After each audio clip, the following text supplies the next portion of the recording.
Videos देखने के लिए सब्सक्राइब करें जनसत्ता.com, बेल आइकन दबाकर पाएं लेटेस्ट नोटिफिकेशंस। जिन्होंने कटौती की, मुंबई के ही बगल में दीव दमन में 102 रुपया है, मुंबई में 120, बगल में दीव दमन में 102 रुपया।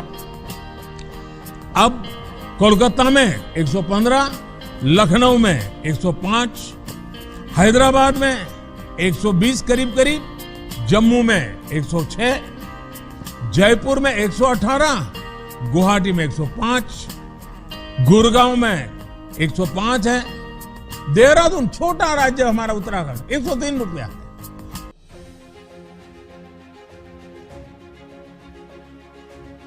मुख्यमंत्रियों से पेट्रोल डीजल पर वैट कम करने के देश के प्रधानमंत्री की इस अपील ने तेल के खेल में उबाल ला दिया है।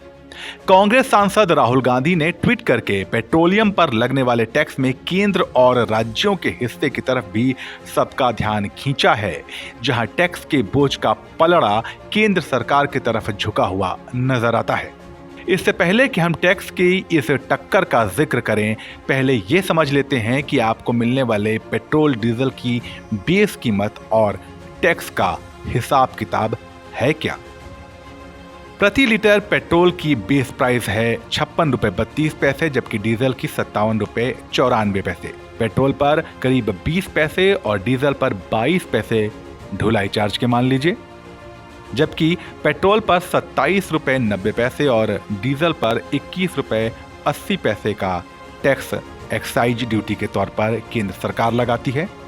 जबकि डीलर कमीशन की बात करें तो पेट्रोल पर 3 रुपए 86 पैसे और डीजल पर 2 रुपए 59 पैसे का औसतन डीलर कमीशन दिया जाता है। अब बात आती है राज्यों के वैट या सेल्स टैक्स की, तो औसतन पेट्रोल पर 17 रुपए 13 पैसे और डीजल पर 14 रुपए 12 पैसे का वैट लगता है। ये हर राज्य में अलग अलग है, लेकिन हम आपको एक औसत बता रहे हैं। इस हिसाब से अगर 16 अप्रैल के डेटा को आधार माने तो अंतिम खुदरा मूल्य पेट्रोल का 105 रुपए 41 पैसे और डीजल का 96 रुपए 67 पैसे होता है, यानी कि जो बेस प्राइस है उससे कहीं ज्यादा।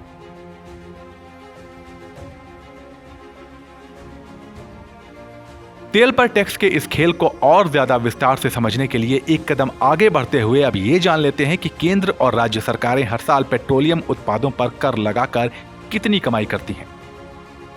2015-14 में सेंट्रल एक्साइज से 99,068 करोड़ रुपए बटोरे केंद्र सरकार ने, जबकि राज्यों को बिक्री कर और वैट से 1,37,157 करोड़ मिले। 2015-16 में सेंट्रल एक्साइज 1,78,477 करोड़, जबकि राज्यों का वैट 1,42,807 करोड़ था। 2016-17 में सेंट्रल एक्साइज 2,42,691 करोड़, जबकि वैट 1,66,414 करोड़ था। 2017-18 में एक्साइज 2,29,716 करोड़ रुपए था, जबकि इस दौरान वैट 1,85,850 करोड़ रुपए था। 2018-19 में केंद्र सरकार ने 2,14,369 करोड़ का टैक्स लगाया, जबकि राज्यों ने इसी दौरान 2,01,265 करोड़ का वैट लगाया। 2019-20 में केंद्र सरकार ने पेट्रोल डीजल पर 2,23,057 करोड़ रुपए का टैक्स लगाया, जबकि इसी दौरान राज्यों ने 2,04,93 करोड़ का वैट लगाया। 2020-21 में सेंट्रल एक्साइज पेट्रोल डीजल पर लगी 3,72,970 करोड़ रुपए और इसी दौरान वैट लगा 2,02,937 करोड़ रुपए। आपको याद दिला दें कि इसी साल कोरोना का कहर देश और दुनिया पर टूटा था। 2021-22 में पेट्रोल डीजल पर सेंट्रल एक्साइज लगा 2,62,967 करोड़ रुपए, जबकि इसी दौरान राज्यों का वैट लगा 1,89,125 करोड़ रुपए। अब बात चल ही निकली है तो जरा इस नक्शे के जरिए ये भी समझ लेते हैं कि किस राज्य में पेट्रोल पर कितने फीसदी का टैक्स अदा करना पड़ता है।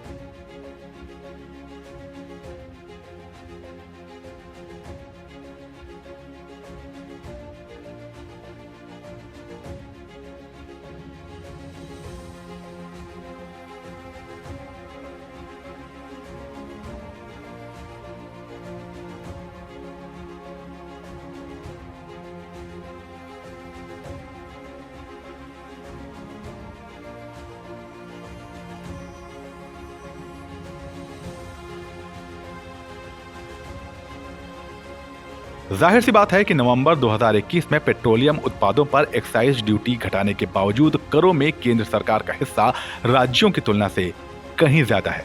ऐसे में अगर पेट्रोल डीजल की कीमतों को कोरोना काल से पहले की दर पर वापस लाना है तो केंद्र और राज्य सरकारों को करीब 92,000 करोड़ के राजस्व हानि के लिए तैयार रहना होगा। अब देखने वाली बात यह है कि इस नुकसान के लिए कौन तैयार होता है, केंद्र या राज्य या दोनों में से कोई नहीं। आपकी क्या राय है हमें कमेंट सेक्शन में बताइए और देश दुनिया की खबरों के लिए बने रहिए जनसत्ता के साथ।